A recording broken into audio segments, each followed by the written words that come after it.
Olá, pessoal! Sejam todos muito bem-vindos a mais um podcast filosófico, atividade que é promovida pela Organização Internacional Nova Acrópole do Brasil. E para a nossa conversa de hoje, recebemos o professor voluntário da sede São Caetano do Sul, em São Paulo, José Roberto. Seja muito bem-vindo. Olá, Danilo, e olá a todos que nos acompanham. É um grande prazer estar aqui novamente para trocarmos algumas boas ideias filosóficas. Em nossa conversa de hoje, sob a ótica da filosofia para viver, vamos falar sobre a imortalidade do tempo da alma. Natural que a gente não esgote o tema, nossa ideia não é essa, muito menos vamos trazer aqui verdades absolutas, muito pelo contrário. Vamos conversar, discorrer sobre essas ideias e, claro, fazer uma reflexão profunda e extrair aquilo que seja útil, prático e vivencial para cada um de nós. Em relação à ideia da filosofia, de um modo geral, sobretudo nesse século XXI, ela tem tomado uma conotação apenas de especulação, de ideias que não têm uma fundamentação prática. Nós sabemos que isso não é um fato. A filosofia sempre foi algo em relação a ideias éticas, morais e, portanto, práticas no dia a dia. A mesma coisa acontece com a concepção do tempo. Nós temos uma falsa ideia de que o tempo ele é só aquele do relógio, aquele cronológico, biológico, como nós vemos. Eu gostaria que você falasse, para começar, da importância de compreender esse tempo cronológico, biológico e entender também esse tempo da alma e o porquê falar disso, o porquê refletir sobre isso nesse momento histórico em que vivemos. Sim, Danilo, a ideia da filosofia como algo mental, como algo intelectual, é realmente algo relativamente bem novo, porque nós podemos dizer que, com base até no próprio estudo da história, quer seja os nossos estudos que nós fazemos da Grécia ou então das sociedades orientais, a gente percebe que a filosofia para eles era uma questão muito prática. Tratavam de alinhar princípios, alinhar conhecimentos que pudessem ser colocados na vivência prática, para que o indivíduo pudesse ir constatando o seu próprio desenvolvimento como um ser útil à sociedade, como um ser harmonizado para consigo próprio no seu próprio cotidiano. E essa vivência cotidiana, ela era muito importante do ponto de vista filosófico, né, porque ia fazendo com que o indivíduo se harmonizasse interiormente. Ou seja, fazendo com que o indivíduo descobrisse dentro de si próprio o que é o bem, o que é a justiça, o que é a verdade, o que é a honradez, o que é a felicidade. Eu sei que hoje em dia, na nossa época, tem essa ideia de que a vida ensina. Na verdade, a vida ela não ensina, né? A vida ela chega para aplicar a prova. A vida ela não é didática. Ela não chega, olha, senta aqui, vamos estudar teoricamente o que é a dor, o que é a dificuldade. Não, não, ela já traz a dor e já traz a dificuldade. Então, tem que haver um trabalho prévio para a preparação da nossa consciência para o próprio cotidiano, que, junto com as suas alegrias, também vai trazer os seus próprios desafios. Basicamente, por quê? Basicamente, o que nós vamos encontrar em todas as tradições é que a existência humana, o tempo de vida humana, é uma oportunidade para que o indivíduo cada vez mais ele descubra quais são os seus potenciais interiores e possa colocar, através do exercício da sua própria vida, esses potenciais em ação para que eles vão se desenvolvendo com cada vez mais segurança. Então, por exemplo, né, ante uma situação de injustiça, o indivíduo ele tem a oportunidade de escolher quem ele quer ser em termos de aproximação ao conceito aprendido de justiça. Diante das dificuldades cotidianas perante a sua família, perante a sua convivência de trabalho e etc., o indivíduo ele tem a chance, né, de, através da aplicação de conceitos filosóficos, ou seja, esses conceitos que são duráveis, né, que vale tanto para o indivíduo de qualquer sociedade como de qualquer tempo histórico, ele possa ir exercitando isso para que cada vez mais ele tenha uma segurança e uma certeza de quem ele é. Porque se o indivíduo ele se comporta com um determinado tipo de incoerência, ele acredita em algo, Ele acredita na coragem, ele acredita na justiça, mas ele atua de uma maneira, cinzenta no seu cotidiano. Na verdade, ele não está se construindo, ele está cada vez mais juntando as dificuldades interiores, né, a sua falta de resolução interior, às dificuldades que naturalmente a gente vai encontrar no exterior.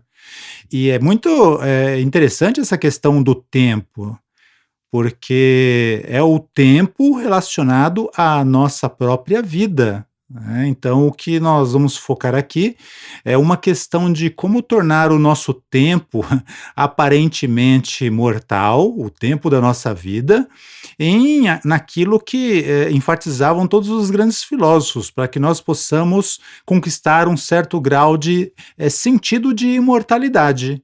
Sem dúvida, José Roberto, e tanto é fato essa ideia que você trouxe que a vida não ensina por si só, ou seja, ela traz a experiência, mas ela não traz um livro e um manual didático quando nós passamos por uma prova onde a vida nos ensina como agir, como atuar e o que refletir. Não, ela traz a prova e a experiência, mas a atenção e a consciência são os filtros que nos dão condições de crescer ante essas experiências.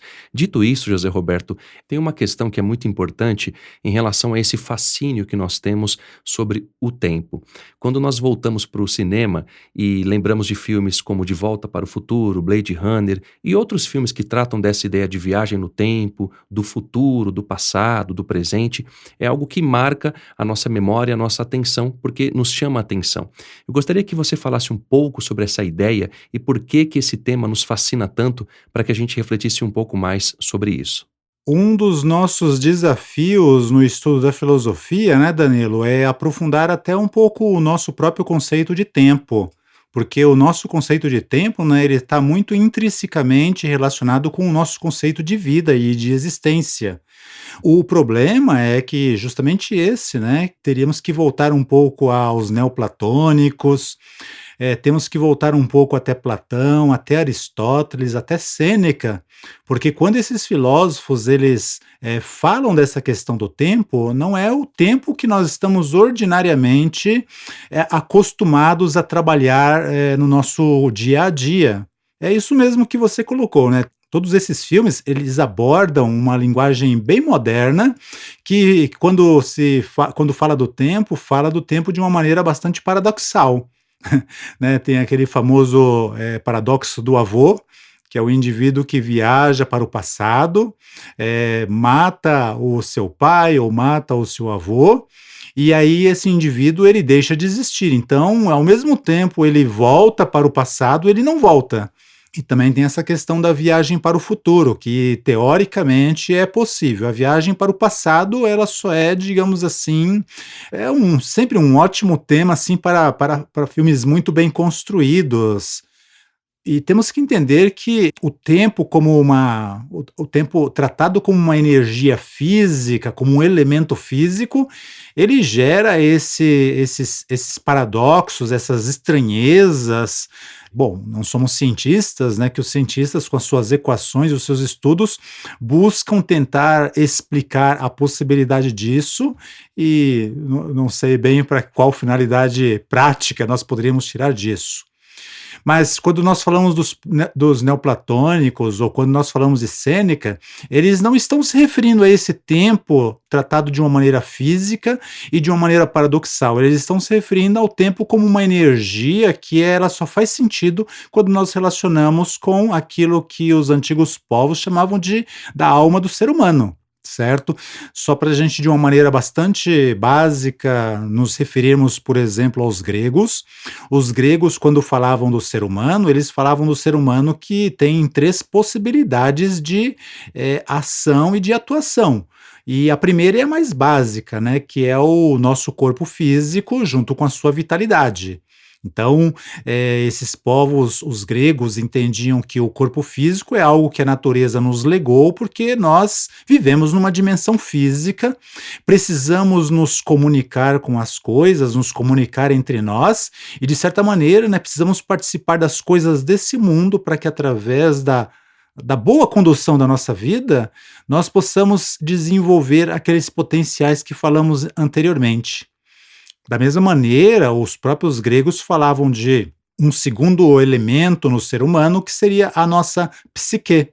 Tem todo um mito muito bonito que a gente não vai tratar aqui hoje, mas que dá belas chaves para que a gente entenda o que eles entendiam pela psique humana, que não é só o nosso aspecto psicológico, ou seja, relacionado com as nossas emoções, os nossos sentimentos, desde emoções básicas como as nossas tristezas e os nossos medos, até os nossos sentimentos mais elevados, né, como a nossa capacidade de sermos carinhosos, de amarmos, de exercitarmos a generosidade.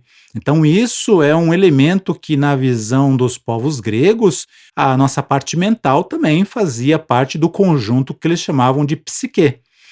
Então, os nossos pensamentos, né, as nossas dúvidas, os nossos questionamentos, a nossa capacidade de pensamento, a nossa capacidade de raciocínio, de razão, tudo isso, né, eles atribuíam a um aspecto da psique que nós relacionamos com a nossa mente, a nossa capacidade intelectual, a nossa capacidade mental. Então, esse seria o segundo aspecto. Tal qual o primeiro aspecto, né, que compõe de dois elementos, que é o elemento físico, com o qual nós diretamente entramos em contato com esse mundo, mas também o elemento vital, né, que vitaliza o nosso corpo e nos distingue, por exemplo, de uma pessoa falecida, né, que tem corpo físico, mas não tem vitalidade. Então tem esse segundo elemento que seria a psique, tanto composta pelas nossas emoções, pelos nossos sentimentos, como pelas nossas variadas capacidades mentais e intelectuais. E finalmente falavam de um terceiro elemento que esse sim contém potencialidades interessantes de serem desenvolvidas e que, na visão, pelo menos dos gregos e de muitos outros povos na história, é algo que o ser humano só possui em semente, que é o nous, né, que seria a parte espiritual, a parte metafísica, a parte inefável, a parte mais sutil do ser humano. Então é interessante, né, que nós teríamos que harmonizar a nossa psique, nos seus dois aspectos psicológico e mental, com a atuação física através do corpo, com a sua vitalidade, para que, através de uma ação coerente, de valores muito específicos, de um modo de comportamento bastante afinizado com o que nós vamos entendendo como os elementos psicomentais necessários para ir despertando essa potência mais interior ainda, mais sutil, mais invisível, que seria o nous. Então, quando esses antigos povos falavam da vida humana, e a gente vai perceber isso em muitos dos seus mitos, em muitos dos seus estudos, em muitas das suas elaborações filosóficas e metafísicas, é para que o indivíduo tivesse a consciência de que, ao exercitar valores, né, ele vai harmonizando a sua psique com o seu soma, a sua parte somática, para justamente ir potenciando essa parte que hoje nós chamamos de espiritual e que os gregos chamavam de nous. Então, isso para eles era o tempo. O tempo é uma energia, né, que, a menos que você a trate de uma maneira relacionada diretamente com esses aspectos mais sutis e interiores, ele sempre vai ser curioso, interessante de estudar, interessante de ver na ficção científica que fala das viagens para o passado, das viagens para o futuro, mas vai ser sempre uma coisa especulativa. A menos, né, que fazendo eco com essas tradições, não apenas das filosofias ocidentais, mas também das filosofias, antigas filosofias indianas, chinesas, tibetanas, o Zen budismo japonês, relacionavam o tempo mais com uma energia que deve ser aproveitada em benefício do desenvolvimento da parte mais invisível e metafísica do ser humano, das suas potencialidades latentes, das suas virtudes latentes. Então, isso para esses povos, né, Danilo, era o tempo, uma espécie de energia da alma. Nós poderíamos dizer, para talvez facilitar a nossa própria compreensão e compartilhar essa reflexão aí com as pessoas que nos ouvem, nós podemos falar que existem duas maneiras de tratar o tempo, ou de dois tempos, né? Um que nós vivemos, experimentamos através dos relógios, e um tempo interior que às vezes não tem uma relação direta em termos de percepções com esse tempo do relógio, que é um tempo interior. Interior no sentido que tem a sua validade, tem a sua explicação e tem a sua fundamentação em necessidades da própria psique humana, do próprio espírito humano. Quando você fala dessa ideia das formas de expressão, segundo a filosofia grega, nós vamos encontrar isso, claro, em outras filosofias também, e daí surge uma questão importante de ser feita, que é como relacionar o tempo em relação a cada uma das formas de expressão. Natural que o tempo espiritual é mais complexo e a gente não vai abordá-lo aqui, mas em relação à questão do tempo físico, há uma distinção. Por exemplo, se eu corto o meu dedo, ele naturalmente tem um tempo para cicatrizar. Já se há uma dor psicológica, mental, é um outro tipo de tempo. Por exemplo, se eu ouço uma música que eu gosto muito, se eu estou com companhias muito agradáveis, esse tempo tende a, entre aspas, passar mais rápido. Ou seja, há um tempo do relógio, um tempo biológico, físico, e há um tempo mental, psicológico, que são muito mais complexos. Eu gostaria que você falasse um pouco sobre a valoração de cada um desses tempos, como refletir isso no nosso dia a dia e como aproveitá-los melhor de maneira mais consciente, mais atenta. Assim, Danilo, a gente pode refletir um pouco sobre isso, né? Não falar do tempo relacionado a nós, que isso está muito além da nossa capacidade, né? Precisaríamos de uma grande sabedoria ou de uma grande instrução de algum grande sábio para falar desse terceiro tempo, que seria o tempo relacionado ao próprio espírito, né? Aí a gente já precisaria falar de eternidade. Mas do tempo físico e do tempo psicológico, sim, acho que a gente pode, baseado um pouco no nosso estudo aí dessas grandes tradições filosóficas, tecer um ou dois elementos para que a gente mesmo possa fazer as nossas próprias constatações cotidianas. E você já começou muito bem com seus exemplos, né? O nosso corpo físico, ele possui vários tipos de relógios, né? Os chamados relógios biológicos.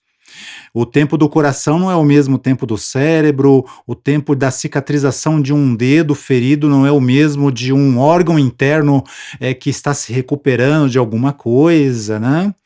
Então, realmente, digamos assim, cada parte do nosso corpo, né, possui a sua própria, digamos assim, o seu próprio tempo para suas construções, para suas desconstruções e para sua recuperação em caso de alguma doença, em caso de algum ferido. Eu queria simplificar, só falar de dois tempos, mas você lembrou muito bem que já tendo o corpo físico como exemplo, nós podemos utilizar essa questão dos vários relógios biológicos. Uma criança, quando nasce, né, ela começa a se desenvolver num ritmo muito acelerado, que quando chega um pouco próximo da adolescência, um pouco depois, esse ritmo ele começa a diminuir.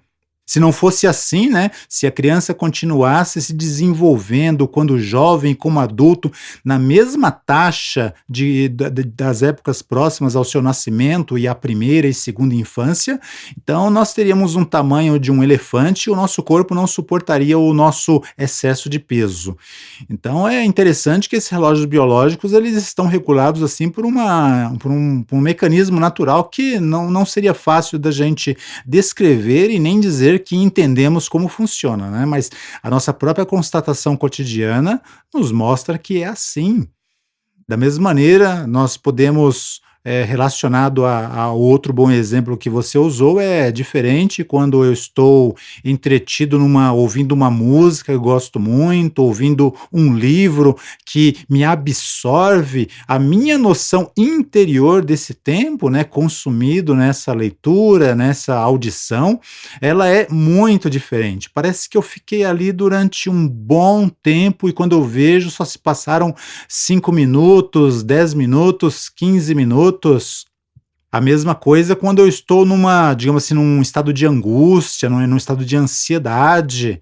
Parece que o meu tempo interior, ele é muito maior. Se eu estou esperando uma pessoa querida, né, seja um amigo, uma namorada ou um namorado, 5 minutos de atraso parece 15 minutos, parece 20, parece 30. Então foi muito bom você ter trazido esses exemplos, né, Danilo? Porque são coisas que cotidianamente qualquer um de nós, qualquer uma das pessoas que nos ouvem, vai se recordar dessas circunstâncias, né? Seja do ponto de vista físico, dos nossos sentimentos, dos nossos estados interiores, das nossas dúvidas, dos nossos momentos de dúvidas, de que o tempo ele se comporta de uma maneira diferente, relacionado às coisas materiais, às coisas físicas, ao nosso próprio corpo, é diferente do que acontece com os nossos sentimentos, as nossas ansiedades, a nossa espera por um amigo, por uma pessoa querida, ou mesmo a sensação de desagrado, né, quando estamos num ambiente que não nos agrada, com pessoas que também não são tão assim as nossas favoritas, né? É um tempo de desconforto que a gente fica se coçando, se moendo ali, se mexendo para que acabe logo. E nós poderíamos falar, né, Danilo, de um conceito que para as filosofias tradicionais é muito importante, que é a questão da consciência. Porque a nossa consciência, né, para esses antigos povos, ela não é propriamente um quarto corpo, ela é um elemento móvel que tem a possibilidade, que nos dá a possibilidade de fazer a ligação entre essas três estruturas da constituição humana, sempre segundo os gregos, tá? Se a gente fosse falar da nossa constituição segundo os egípcios ou segundo os hindus, nós poderíamos utilizar 7 chaves, uma chave septenária. Mas, utilizando aí o conceito dos gregos, né, que tem relação, a chave aqui é ternária. A gente pode perfeitamente fazer uma relação com a chave septenária, mas trabalhar com esse modelo, com esse exemplo, nos ajuda a entender um pouquinho isso. Então, a consciência, né, seria uma espécie de elemento móvel dentro de nós e muito relacionado com a questão da nossa identidade humana. Porque eu posso me reconhecer perfeitamente, olha, eu não sou o meu corpo físico, eu sou o que eu sinto, eu sou o que eu penso. Isso só é possível por conta de um estado de consciência que eu conquistei, que nós como seres humanos conquistamos. Nós podemos até elevar um pouco as nossas considerações, né, em termos de consciência. Olha, eu não sou nem o meu corpo físico, eu não sou nem os meus estados emocionais, que são turbulentos, que são passageiros, eu não sou nem as minhas certezas e nem as minhas dúvidas. Eu sou um elemento espiritual que eu ainda preciso trabalhar muito para desenvolver, para firmar a minha consciência nessa realidade, para atuar no meu cotidiano segundo essa realidade que eu já percebo, apesar de ainda não conseguir vivenciar os seus princípios. E precisamente a questão do tempo é essa conscientização. Como nós dissemos lá atrás, né, não é a vida que nos transmite, mas é o conhecimento de como bem aproveitar, como bem administrar esses próprios conhecimentos na minha vivência cotidiana. Então, por exemplo, a gente vai ver muito esses grandes mestres aí, desde Platão até Confúcio e muitos outros, falarem que o ser humano é um ser que tem um potencial de justiça e de valor e de virtudes muito grande. Então, quando o indivíduo, através do contato com esses conhecimentos, ele vai exercitando a sua consciência, né, na vivência dessa realidade, que é muito forte, porque esses grandes mestres foram um exemplo disso, né? Então, o exemplo é sempre uma ferramenta muito eficaz. Ele vai colocando isso no seu dia a dia. Ele vai aproveitando o seu tempo de vida, o tempo do seu dia, ele vai aproveitando as pessoas que estão ao seu redor, ele vai aproveitando as dificuldades que aparecem, né, para ir exercitando-se cada vez mais disso. Hoje eu esqueci de dar bom dia para o meu porteiro. Hoje eu consegui não explodir com uma pessoa que, sei lá, foi grosseira comigo no trânsito, ou me empurrou no metrô, ou me empurrou no ônibus. Né? Isso é o quê? Isso é cada vez mais uma tomada de consciência. E a única maneira de exercitarmos isso é na vivência prática. Porque nós precisamos do elemento sutil, que é o quê? Que é o conhecimento. Não é simplesmente fazer aquilo que nós achamos que é correto, mas de certa maneira nos relacionarmos com o conhecimento, principalmente ligado a esses grandes modelos da humanidade, né? Modelos que viveram há 2.000, 3.000, 5.000 anos atrás, mas cujos valores ainda são válidos. E o exercício de colocar esses valores em prática. E isso a gente tira de todas as tradições, né, Danilo? O ser humano, ele é reconhecido como um ser que vive ao mesmo tempo em duas dimensões. Uma dimensão que é mais material, que é esse mundo que nos cerca, e uma dimensão mais sutil, que é, essa dimensão de sentimentos, de emoções e de pensamentos, de coisas que são muito diáfanas, né? De coisas que não se agarram, de coisas que não se tocam, mas que ainda assim precisam ser trabalhadas e bem trabalhadas.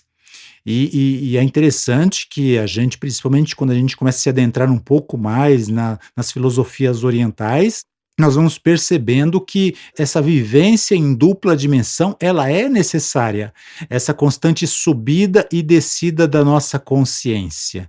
Sobe para buscar os conhecimentos acumulados, desce para a vida cotidiana, onde vai ter as suas experiências e se aproximar pela leitura, se aproximar pelo estudo de mais conhecimentos, que leva cada vez mais para dentro de si mesma, para ter consciência, para ter conhecimento, para ter estabilidade emocional e, novamente, né, desce para o mundo da ação para colocar mais isso em prática, para ir afinando, sintonizando a sua capacidade de compreensão das coisas. Isso faz com que a consciência, né, ela esteja cada vez mais se estabelecendo e se aproximando de planos que, digamos assim, vão exigir um exercício de conhecimentos superiores e de também vivências um pouco mais exigentes, né? De lidar de uma diferente maneira com a sua própria vida. Então, não basta mais ser simplesmente generoso com os entes familiares ou com os amigos. Se quer um exercício de generosidade um pouco maior para com a humanidade, de certa maneira. Isso vai gerando experiências cada vez mais desafiantes, cada vez mais empolgantes e, consequentemente, né, vai exigir estudos cada vez mais profundos, cada vez mais vivência desses estudos profundos, para que a consciência ela vá se deslocando cada vez mais para próximo, né, dessa luz divina interior, que aí sim está a chave da nossa imortalidade. Não uma imortalidade em vida, porque, segundo o que a gente entende, vai entendendo o que ensinam esses grandes mestres, o mais importante não é nos preocuparmos com a nossa alma imortal, mas irmos aprendendo a colocar estabilidade, durabilidade em tudo o que nós fazemos. Então, a nossa vivência com os amigos vai sendo uma vivência de amizade mais profunda. Nós vamos buscando amigos que, digamos assim, eles sejam amigos pela nossa vida toda. Nós vamos buscando familiares que não sejam só aqueles que a vida nos deu através dos elos de sangue, mas familiares com quem nós possamos compartilhar alegrias e tristezas mais sólidas, né? Que nós possamos nos unir, porque só nós não podemos atuar muito eficazmente no mundo, mas construindo elos profundos de confiança, de aprendizado e de ensino, aí sim nós vamos construindo a nossa possibilidade não só de sentir que o mundo está com problemas, mas trabalhando de uma maneira ativa para um mundo que seja um pouco melhor, um pouco mais humano, que seja um mundo novo. E só aproveitando o ensejo em relação a essa ideia da evolução como um processo de consciência e não apenas através do tempo que passa, é o mesmo que uma pessoa que apenas envelhece, mas não reflete sobre as experiências que viveu. Se eu, você ou qualquer uma das pessoas que estão nos ouvindo agora passam por experiências e não refletem profundamente o que aquilo nos ensina, o que nós podemos aprender daquelas experiências, o tempo, por si só, não vai nos ajudar a nos melhorar. É como um médico que se forma, porém também não opera. É como um músico que estuda teoria musical, mas que não toca um instrumento. Ou como uma pessoa que trabalha com mecânica de carro, por exemplo, mas nunca consertou um carro. Ele não tem experiência prática. E a experiência prática é um processo de consciência também, claro, desde que você reflita sobre aquilo que você está vivenciando. Eu gostaria que você explanasse um pouco mais sobre isso, porque é importante ter mais claro essa ideia da consciência no processo evolutivo. Sim, um dos nossos estudos é da grande filósofa Helena Petrovna Blavatsky, que viveu no século XIX e teve a grande ousadia, para a nossa felicidade hoje, de trazer muitos conhecimentos que há centenas de anos estavam perdidos aqui do Ocidente, né? Então esse esforço dela, ela resgata um conceito de evolução que para nós é muito estranho, né, Danilo? Porque para nós, quando pensamos em evolução, nós pensamos na evolução das formas. Ela vai nos dizer que evolução, só é real quando há uma evolução da consciência. Ou seja, quando através desse processo, né, que nós descrevemos de uma maneira muito sucinta, uma aproximação de ideias, e que nós vamos criando sabe, um verdadeiro amor, uma verdadeira afinidade de sentir que o mundo necessita ter contato com essas ideias. Afinal de contas, nós percebemos, né, que algo semelhante aconteceu com filósofos como Sócrates e Platão. Em algum momento, eles transcenderam em níveis de ideias e começaram a explicar essas ideias para outros, a transmitir para outros.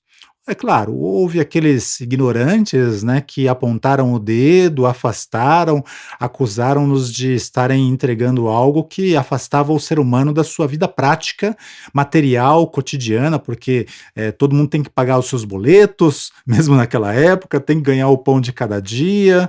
Isso, para esses que criticavam um Sócrates, por exemplo, era o máximo que a vida tinha a oferecer. E claro, tirar todos os proveitos possíveis e necessários. E era um conceito que deixava, digamos assim, a fraternidade entre os cidadãos bastante fragilizada, bastante enfraquecida, porque era um pouco cada um por si, né? Uma sociedade, quando ela fica muito nessa valoração do tempo, através da preservação da sua própria vida, não fica muito diferente daquilo que faziam os animais selvagens. Então, o que esses filósofos e muitos outros fizeram foi justamente transmitirem essas ideias que eles já tinham incorporado, né? Incorporado que de tal maneira eles irradiavam algo dessa bondade, algo das suas intenções nobres e maravilhosas, e outras pessoas se aproximavam querendo saber, olha, mas o que é isso? O que é a justiça? O que é a verdadeira bondade? O que é a generosidade? O que é a fraternidade? O que é convivência e o que é concórdia?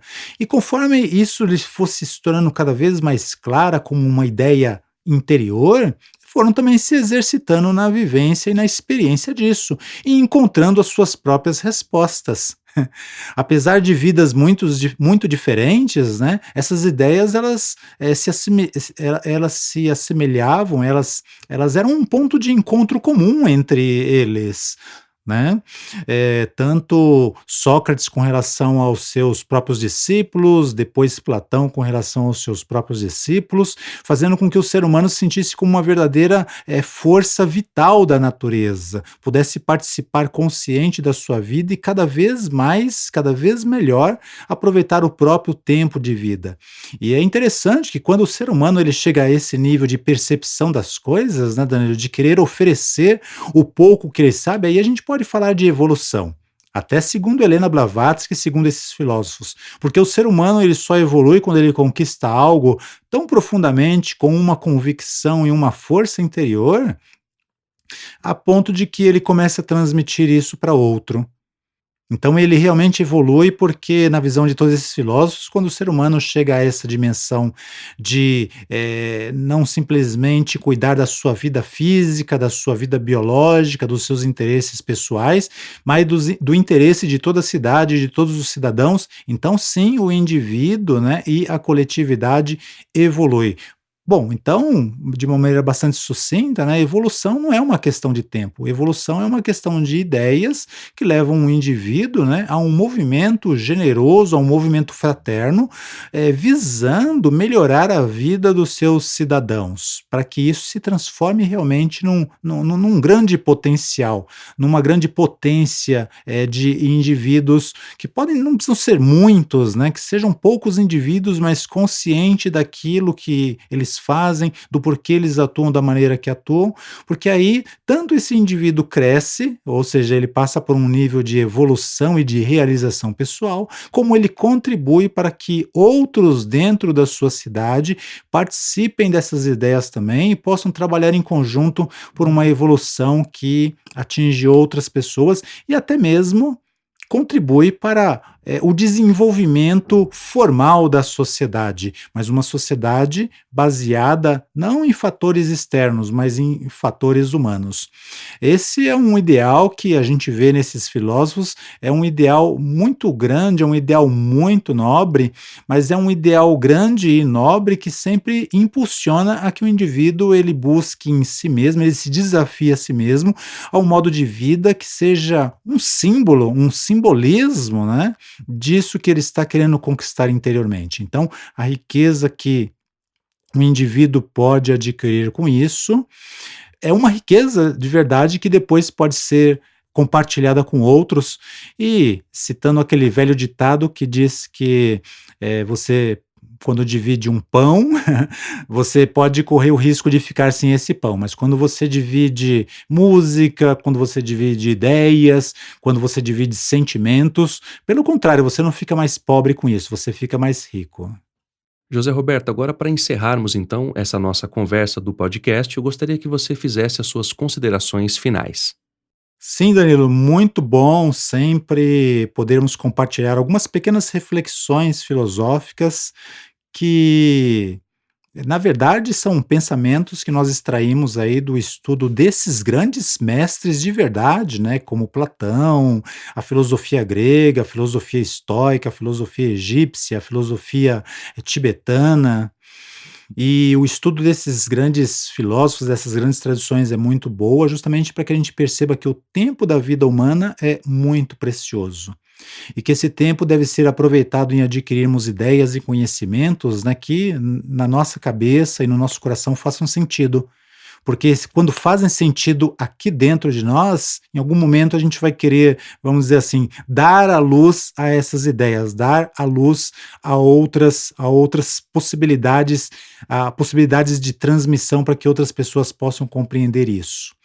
E quando o indivíduo ele chega nesse tipo de consideração, ele está evoluindo como ser humano e está em cada uma das suas ações, por pequena que seja, desde que consciente, transformando um pequeno momento passageiro numa situação estável, numa situação de, não de eternidade, porque isso não é no nosso nível, mas de verdadeira estabilidade, né?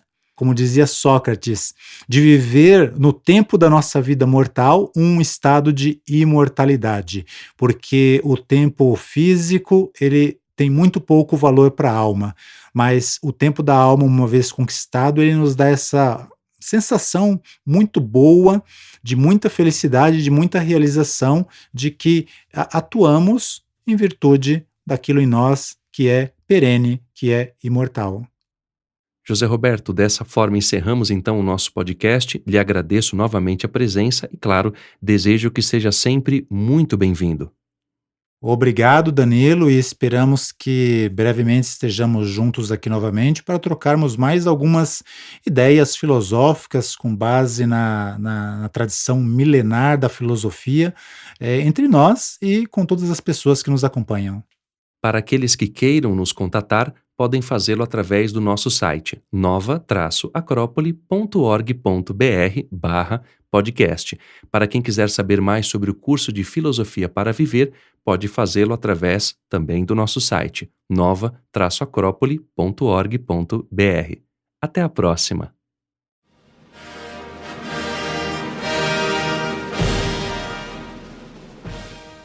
A trilha deste podcast é de autoria de Tchaikovsky e chama-se Abertura Solene, 1812, Opus 49.